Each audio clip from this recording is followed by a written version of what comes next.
জীবনের প্রথম মোমোস আমি খেলাম, আর এই মোমোসটা আমার মামাতো বোন আমাদেরকে তৈরি করে খাওয়াইছিল আমরা যখন ঢাকাতে ছিলাম।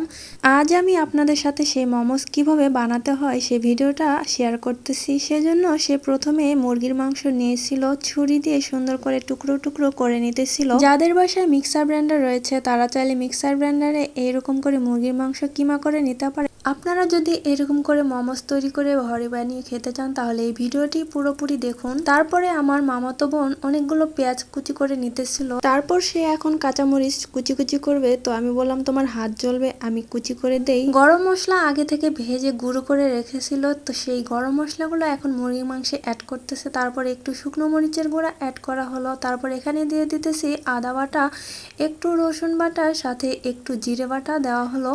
আমরা তো লবণ দিতে ভুলেই গেছিলাম, তারপরে মনে হলো ওহো লবণ তো দেওয়া হয়নি। তারপর এখানে দেওয়া হলো সয়া সস, 1 চামচ পরিমাণ এখানে সয়া সস ব্যবহার করা হলো। তারপরে এখানে কুচি করে রাখা পেঁয়াজ আর কাঁচামরিচের কুচি দেওয়া হলো।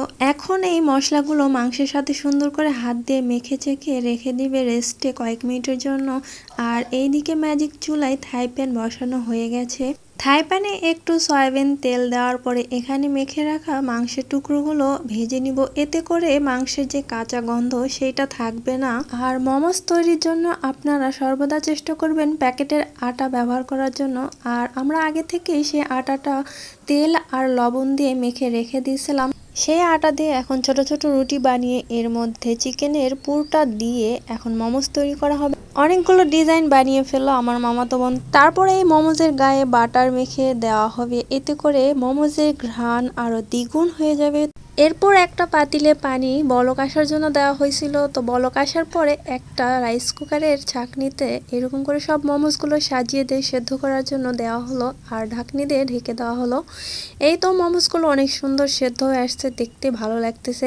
তারপর আমার মামাতো বোন একটা চেক করে দেখতেছে যে ভালো করে সেদ্ধ হয়েছে কিনা। তো হ্যাঁ, অনেক সুন্দর করে সেদ্ধ হয়ে গেছে, একদম নরম সফট। আর দেরি না করে আপনারাও বানিয়ে ফেলুন এই চিকেন মোমোস। একটা একটা করে মোমোস সবগুলো প্লেটে উঠিয়ে নেওয়া হচ্ছে। এখন এই মোমোস খাওয়ার পালা। তো মোমোস তো এমনি তো খেতে ভালো লাগে না, সেজন্য আমার মামাতো বোন ফ্রিজ থেকে টমেটো সস বের করে নিয়ে আসলো। এখন আমরা মোমোস খাবো। ঘরে থাকা উপকরণ দিয়ে এখন মোমোস বানিয়ে ফেলা যায়। তো আপনারাও দেরি না করে বানিয়ে ফেলুন।